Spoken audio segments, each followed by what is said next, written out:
Welcome to the video on automatic exterior dimensions. We will cover how to use the tool for both floor plan and 3D overview dimensions. Let's get started with the automatic dimensions using a small sample plan. The automatic dimension tool can be found in your menu bar. It can also be found in the menu system underneath the CAD automatic dimensions. When you place the automatic dimensions, they will be using the defaults for that particular view. I am in a saved plan view called Floor Plan Shell. To look at the settings underneath of this, I'm going to use the Edit Active view. The dimension default that is controlling these is called the Floor Plan Shell Dimensions. When I click the Edit option, there are two categories that we'll look at. One is the Setup Automatic. You can see in the General section the line separation, the first line offset from wall, and then in the exterior category, the reach, how far the dimension will look when it does the reach, the minimum area to dimension. When we get to the 3D overview dimensions, the height for the dimension above the floor, and then if you're going to dimension overall, enter an automatic refresh, and then also vertical labels so that you can change your dimension format to either be parallel or vertical. Then there is an option to turn on automatic refresh.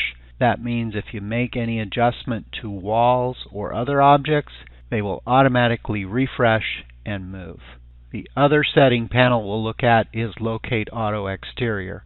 For dimensioning walls, do you want it to go to the wall dimension layer? If you're an interior designer, you may want to go to Surfaces. And then for your wall options, for the exterior, you want to locate the primary side and secondary side. You can see behind the view here, it's picking up only the primary side. The secondary side would just be on the inside. If you're going to pick up interior walls, the primary and secondary side. And then for openings, if you want to select what style of dimension you want for your opening. This dimension default is very simplified, so openings are not selected, nor are the interior walls. With the automatic refresh turned on, let's go ahead and close the view. Now that I've turned on automatic refresh, when I click on a wall and I move it, you'll notice how the dimension automatically repositions itself when the auto refresh is turned on. You can also move the wall that it's selected by highlighting a dimension and typing in a value to move the wall. If you edit the dimension by trying to reposition it, the program then will prompt you, since you have automatic refresh on, if you want to turn it off. If you turn it off, let's go ahead and do that.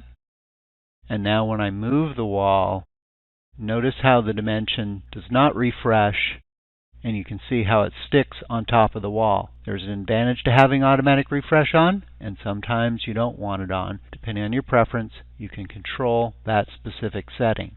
Now when I change the Save Plan view, in this case we'll come down and select the Floor Plan view. The first thing you'll notice, there are no exterior dimensions on this view. The dimension defaults have layer properties. You can define what layers those dimensions go on. To place the automatic exterior dimensions in this more detailed view, I'll select the tool from the toolbar, and now you can see that the dimensions, in addition to picking up the overall wall length, is also picking up the window centers. For areas with the interior wall, you'll notice the dimension is not set up. Let's go in and take a look at the dimension defaults for this floor plan view. Underneath the Edit Active view, the dimension default is using the floor plan dimensions, and using the Edit tool, we'll look at the Locate Auto Exterior.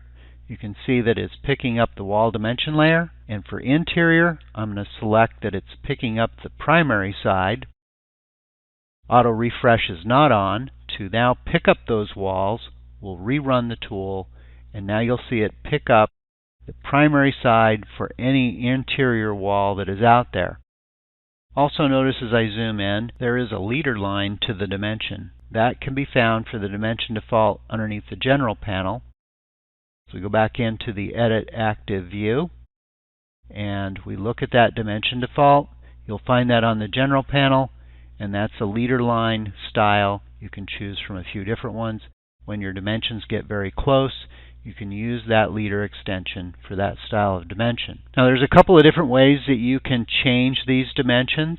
If you want to double click and open up this dimension, you can come in and you look at the primary format. Usually it's going to be using the default formatting from the dimension default, but you can come in, override that, type in any information that you want to change this with, including adding a secondary format, extensions and markers, layer, and several other settings if you want to explore those. If you want to delete these dimensions, a couple of ways of doing it. The first way is underneath the CAD menu. You can come in and delete your dimensions. When you delete the dimensions, it will delete all dimensions specific to that view. That would include the interior dimension that I've already run. If you want to only delete the exterior dimension, the way you can do that is through the Edit, Delete Objects tool, and select specifically the automatic exterior dimensions. It will leave any manually drawn dimensions that you've created. Now, for your automatic dimensions to work properly, as I kind of slide over and we look at this scenario, notice how this room isn't enclosed, and when I go to use the tool, it's not going to dimension those. Now, if I enclose the room, use the tool, you'll see the dimensions then get placed. Let's move on and take a 3D view and take a look at using the automatic exterior dimensions in an overhead camera view. Using the tool Perspective Floor Overview, and we tilt the view down, rotate it a little bit. Before we use the tool, let's take a look at the dimension default for this view. Under Edit Active View, Selected Defaults, you can see that the dimension default is using 3D dimensions. Each view can have its own dimension default setting. If you don't see a dimension default setting like I have here, 3D dimensions, you can easily create those, customize it, and save those in your template plan so you have those available. Let's look at the properties for this dimension default. Just like we did in the floor plan view, they work the exact same way. Set up automatic, same tools here. And then also for the auto exterior, you can see that it's going to the wall dimension layer and then to the primary exterior side. I usually leave these pretty simple since they can get pretty messy in a 3D view.